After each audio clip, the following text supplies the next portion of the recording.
Hi viewers, welcome to our channel. ప్రస్తుతం మనతో పాటు సీనియర్ జర్నలిస్ట్ దాము భారత్ సర్నార్ గారితో మాట్లాడదాం. నమస్కారం సార్. నమస్తే సార్, రీసెంట్గా ఎన్డీఏ కూటమి గవర్నమెంట్ ఫామ్ చేయడం మనం చూసాం. అయితే ఎన్డీఏ కూటమిలో విభేదాలు స్టార్ట్ అయ్యాయి. మెయిన్గా చూసుకుంటే నితీష్ కుమార్ అని అంటున్నారు సార్, ఈ గ్రూప్లో విభేదాలు ఉన్నాయని అంటున్నారు. అసలు ఏం జరిగింది? మరి గవర్నమెంట్ ఉంటుందా? మరి కూలిపోయే ప్రమాదం ఏమన్నా ఉందంటారా సార్? ఇప్పటికిప్పుడు కూలిపోతుందని ఏమి అనుకోలేము కానీ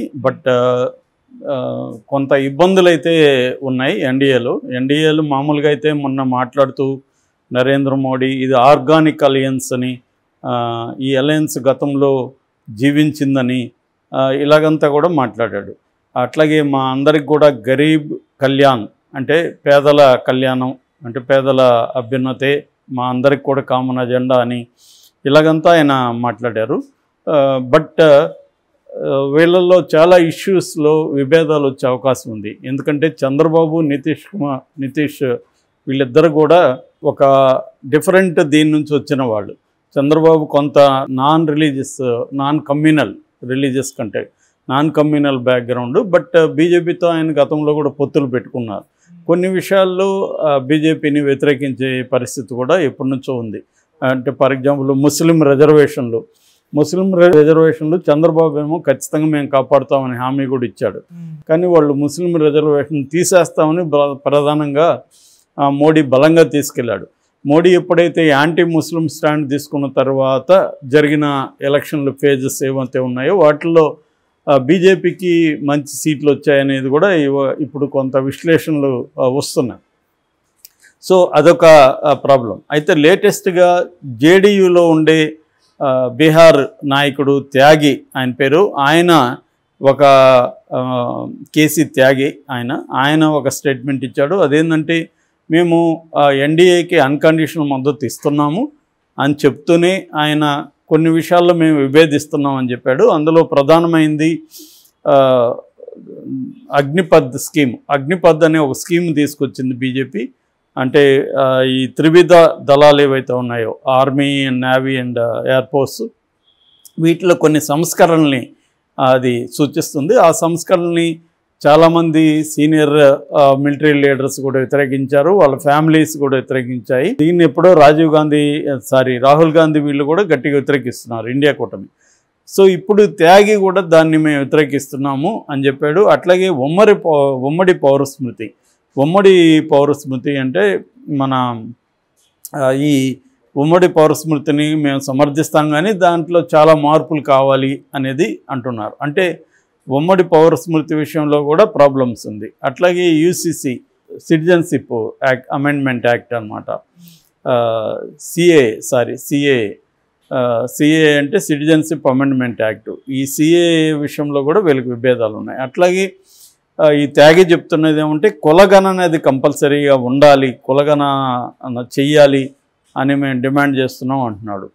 సో ఇటువంటి విషయంలో ప్రాబ్లమ్స్ ఉండే అవకాశం ఉంది. అట్లాగే చంద్రబాబు మీద కూడా ఆల్రెడీ ప్రెజర్ పెరుగుతుంది. ఒక పక్కేమో సౌత్ ఇండియా హక్కుల కోసం మీరు పోరాడాలి అని స్టాలిన్ లాంటి వాళ్ళు చంద్రబాబును అడుగుతున్నారు. ఎందుకంటే ఇప్పుడు జనాభా బేస్ మీద ఫండ్స్ని అలొకేట్ చేసే ఉద్దేశంలో బీజేపీ ఉంది.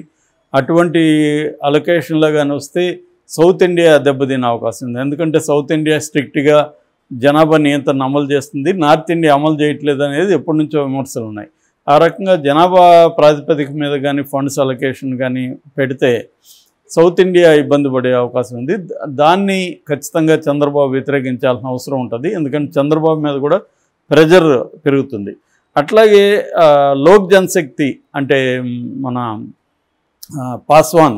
చిరాగ్ పాస్వాన్ తను కూడా కొన్ని డిమాండ్లు చేస్తున్నాడు. తను కూడా కులగణన అనేది కంపల్సరీగా చేయాలి, బట్ డేటా పబ్లిక్ చేయాల్సిన అవసరం లేదు. పబ్లిక్ చేస్తే ప్రజల్లో అల్లకల్లోలం వస్తుంది, కులాల వారిగా విడిపోయి కొట్టుకుంటారు.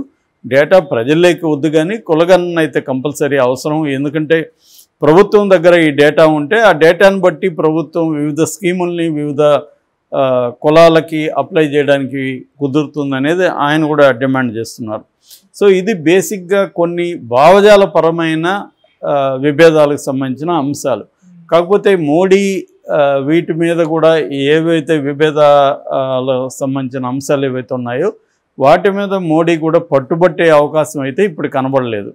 సో పట్టువిడుపులతో మోడీ వెళ్ళాల్సిన అవసరం. ఈ 10 ఏళ్లలో మోడీ ఏంటంటే ఎవరికి సరెండర్ కాకుండా, ఎవరితో కాంప్రమైజ్ కాకుండా తను అనుకున్నది చేసుకుంటూ వెళ్ళాడు. ఈవెన్ బీజేపీలో కావచ్చు, సంఘ పరివార్లో కావచ్చు, ఆర్ఎస్ఎస్ లాంటి సంస్థను కూడా మోడీ కొన్ని విషయాల్లో పక్కన పెట్టేశాడనేది చెప్తారు. ఆర్ఎస్ఎస్ కూడా దాని పట్ల కొంత అసంతృప్తి ఉందనేది చెప్తారు. ఇంకా మిగతా బీజేపీలో కూడా ఏ నాయకుడిని ఆయన కన్సిడర్ చేయడం కానీ ఇది లేదు. ఎంతసేపు మోడీని ఒక బ్రాండ్గా తీసుకొచ్చి మోడీ చుట్టూనే మొత్తం అల్లిన పరిస్థితి మనకు కనబడుతుంది. అంటే మోడీ మోడీ మోడీ అనేది. సో అలాంటి ఇది ఇప్పుడు ఆయన అదే ఎవరో కూడా మీమ్స్ కూడా మొదలుపెట్టారు. ఐ అనే దాన్ని కిందకి దోసేసి ఉయ్ అనే దాన్ని పైకి తీసుకురావాల్సిన అవసరం ఉందని. ఇప్పటివరకు మోడీ ఐఏ మాత్రమే తెలుసు. ఇప్పుడు ప్రతిసారి బాబు నితీష్ అని మాట్లాడడం మొదలుపెట్టాడు. ఆయన స్పీచ్ల్లో కూడా చంద్రబాబు నితీష్ అనే పేర్లు ఎక్కువ వాడుతున్నారు.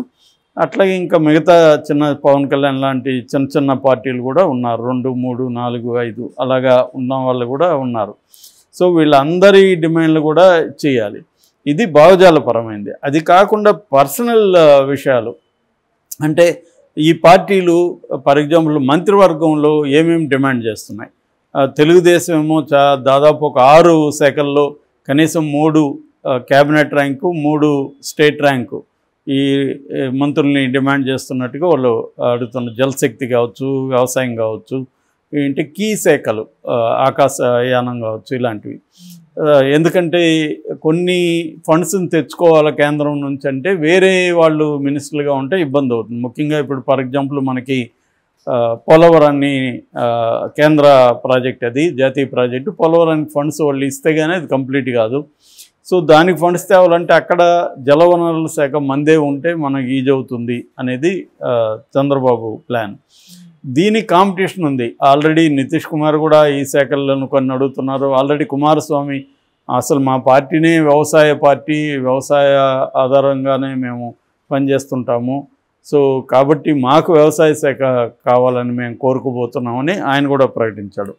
ఇలాగా శాఖలకు సంబంధించి వీళ్ళ మధ్య గొడవలు వచ్చే అవకాశం ఉంది. దీన్ని ఎలా ఈ డిస్ప్యూట్స్ని మోడీ పరిష్కరిస్తారనేది వెరీ వెరీ ఇంపార్టెంట్.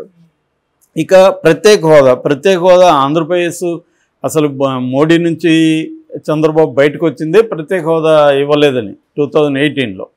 ఇప్పుడు మళ్ళీ మోడీతో ఎందుకు కలిసామనే దానికి కూడా ఆయన ఏమి చెప్పలేదు. రాష్ట్రానికి కావాల్సిన ప్రయోజనాలు తీసుకురావడానికి కలుస్తున్నాను అన్నాడు. నిజానికి అప్పుడు ఏమనుకున్నారంటే మోడీ అబ్సల్యూట్గా అధికారంలోకి వస్తాడు, మోడీతో మంచిగా ఉంటే మనం కొన్ని పనులు చేసుకోవచ్చు అనేది చంద్రబాబు అప్పుడు అనుకున్నది, చెప్పింది కూడా.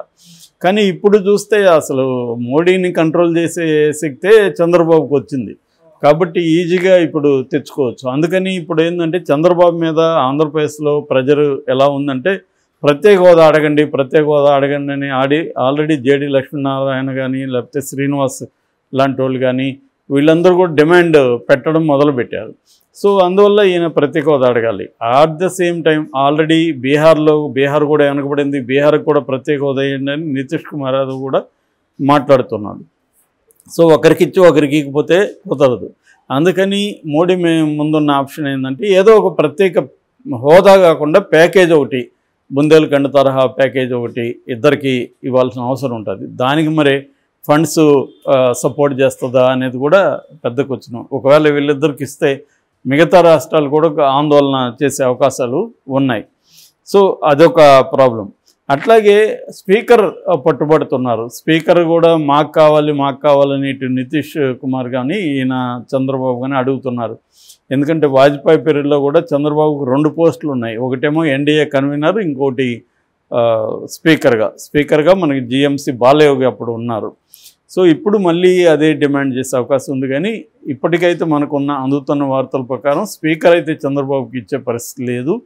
ఎందుకంటే చంద్రబాబుకి ఇస్తే నితీష్ అడుగుతాడు కాబట్టి ఇద్దరికి ఇవ్వకుండా తామే పెట్టుకోవాలనేది బీజేపీ అనుకుంటుంది. డిప్యూటీ స్పీకర్ కానీ రాజ్యసభలో డిప్యూటీ వైస్ ప్రెసిడెంట్ కానీ చైర్మన్ అంటారు, వైస్ చైర్మన్ కానీ ఆ పోస్టులు ఇచ్చే అవకాశం ఉంది అనేది చెప్తున్నారు. ఇక కన్వీనర్ కూడా చంద్రబాబుకి ఇవ్వరేమో అనేది అంటున్నారు. ఎందుకంటే ఇక్కడ ప్రాబ్లం ఏంటంటే వీళ్ళల్లో ఒకరికి ఇస్తే ఒకరికి కాంపిటీషన్ ఉంది ఇద్దరిలో. నితీష్ కూడా ఆయన గట్టి పిండము, చంద్రబాబు లాగే ఆయన కూడా సీనియరు, వీళ్ళిద్దరు కూడా మోడీ కంటే సీనియర్.